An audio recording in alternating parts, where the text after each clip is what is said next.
राम राम।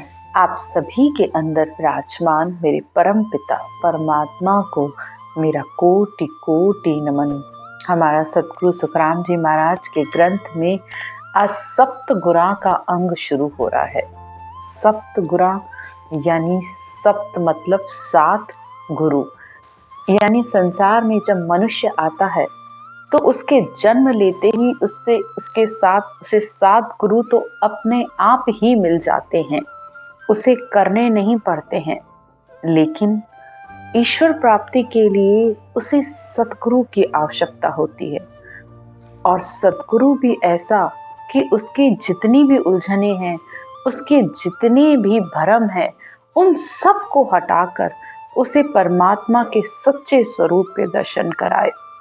अब संसार में 2 तरीके के गुरु हैं, एक देह के यानी इस शरीर के गुरु, और दूसरा आत्मा के गुरु।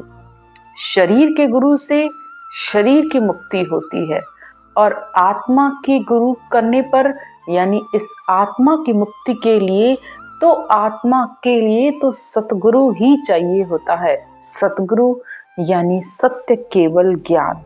बिना इस ज्ञान को जाने कि इस आत्मा की मुक्ति कैसे होगी, तो ये आत्मा इस संसार से मुक्त नहीं हो सकती।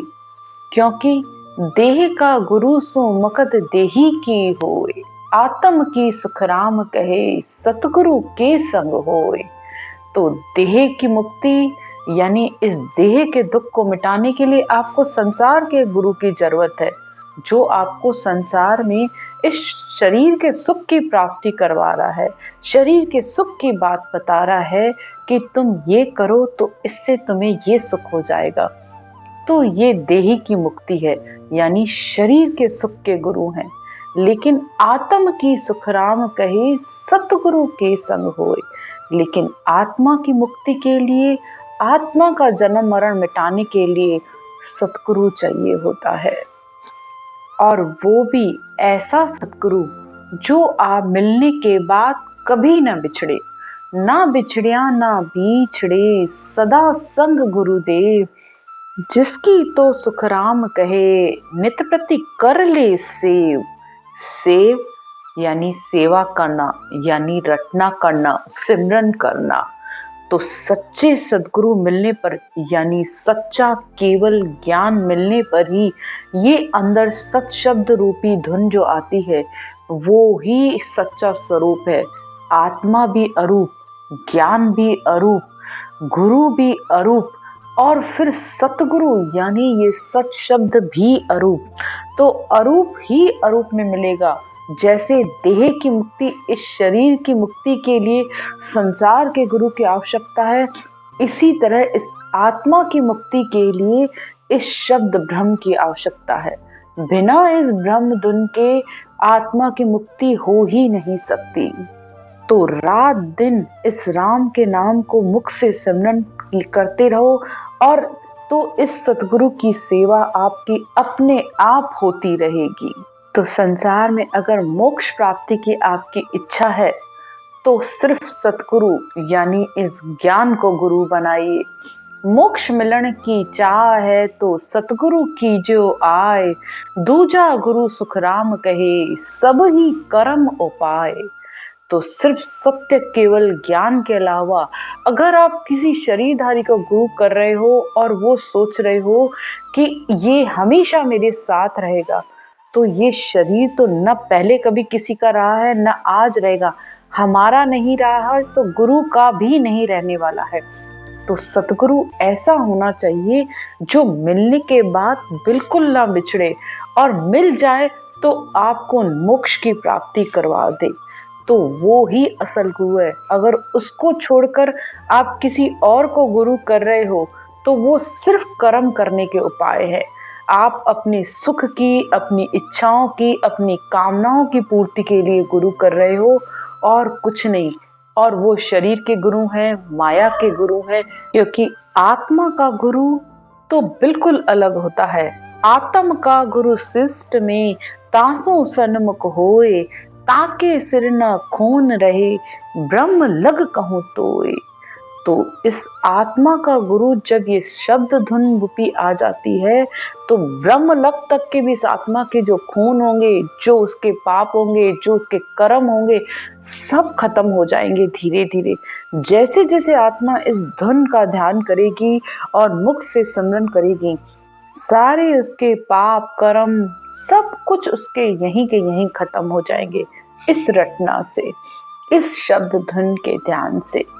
तो आज सतगुरुदेव इसी बात को इस चैप्टर में बता रहे हैं कि संसार के गुरु यानी इस शरीर के गुरु में और आत्मा के गुरु में अंतर है, और शरीर के जो 7 गुरु मिलते हैं वो आज वर्णन कर रहे हैं। बाप माए गुरु पैल है, सुन जो सब संसार, रक्त बूंद सुखराम कहे, बिकसी धात विचार। तो संसार में सबसे पहले गुरु माता और पिता हैं, क्योंकि पानी की एक बूंद से ही इस शरीर का निर्माण हुआ है। फिर सुन जो गुरु ओ करे, 10वां पाले दे, अन्न जल सु सुखराम कहे, बालक लग मुख ले। तो माता बच्चे को 10 महीने अपने गर्भ में रखती है और फिर उस बालक को मुंह से अन्न जल लेने लगता है, फिर उसके शरीर का पालन पोषण करती है। तो वो देही की गुरु है। मात पिता गुरु एक ही, तिण में फेर नसार, मुख मिले सुखराम कहे, वह गुरु और विचार। तो माता और पिता एक ही गुरु है, इसी में किसी तरीके का संशय नहीं है। पूरा संसार जानता है कि इस शरीर के पहले गुरु माता पिता हैं, लेकिन मोक्ष की प्राप्ति कराने वाले उस गुरु का विचार करो कि वो कौन सा गुरु है। दूजा गुरु सुखराम कहे, दाई है जुगमाए, मल मूत्र सु काढ़ कर, लियो कंठ लगाए। तो संसार में दूसरा गुरु दाई। अब दाई में आप डॉक्टर मान लीजिए, नर्स मान लीजिए, जो भी समझ लीजिए। सबसे पहले इस संसार में जन्म लेते ही वह डॉक्टर के हाथों में आता है बच्चा, तो वो उसको जीवन दान देने वाला है। तो इस शरीर के दूसरे गुरु डॉक्टर है। 10 दिन करे चाकरी, न्याय झुलावे आण, दाई गुण सुखराम कहे, ऐता गुण बखान। अब दाई 5-10 दिन तक सेवा करती है, जब तक माँ थोड़ी उठने जैसी हो, बच्चे को लेने जैसी हो, तो उसको झूला झुलाती है, उसका पालन पोषण करती है, तो वो उसकी दूसरी गुरु है। दाई गुरु गुण एक किया, सुन जो सब संसार, पार लगे सुखराम कहे, सो गुरु करो विचार।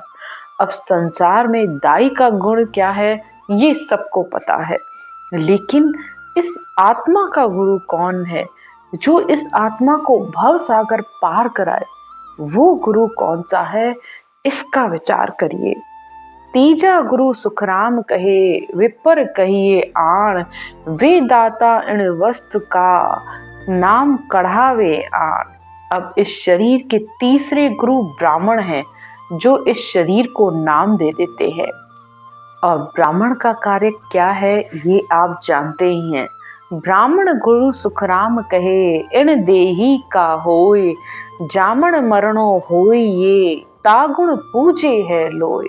अब ब्राह्मण इस शरीर के गुरु हैं, उन्होंने इसे नाम दे दिया, लेकिन संसार में जब भी जन्म हो या मृत्यु हो तब ब्राह्मण की जरूरत पड़ती ही है, लेकिन ये शरीर के गुरु हैं।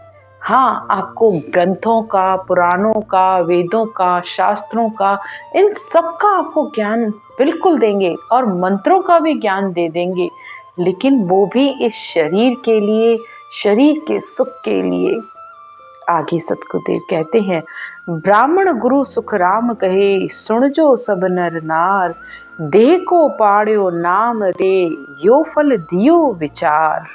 तो ब्राह्मण का सबसे बड़ा गुण यही है कि उन्होंने आपके इस शरीर को नाम दे दिया, और वो संसार में आपको धर्म कर्म करना सिखा देता है, यानी यज्ञ हवन ये सब आपको बता देता है कि संसार में धर्म और पुण्य और शुभ कर्म कैसे किए जाते हैं। ये सब हम ब्राह्मणों से ही सीखते हैं, जो वो हमें ज्ञान बताते हैं शास्त्रों का।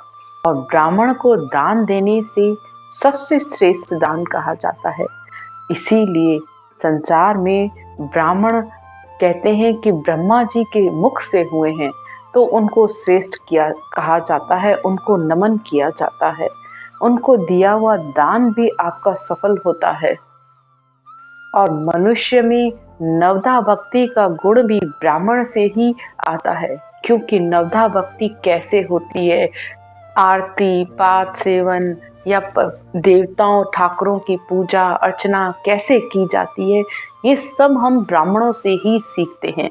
तो नवधा भक्ति से ही करते करते 10वीं भक्ति का गुण आता है। तो संसार में ब्राह्मणों को भी कोटि कोटि नमन है कि वे संसार को मंदिर सेवा पूजा ये सब सिखाते हैं। लेकिन फिर भी इनको हद तक का ही गुरु कहा जाता है। माता पिता गुरु बूंद का, दाई गुरु सपड़ाए, ब्राह्मण गुरु सुखराम कहे, नाम पढ़्यो आए आए।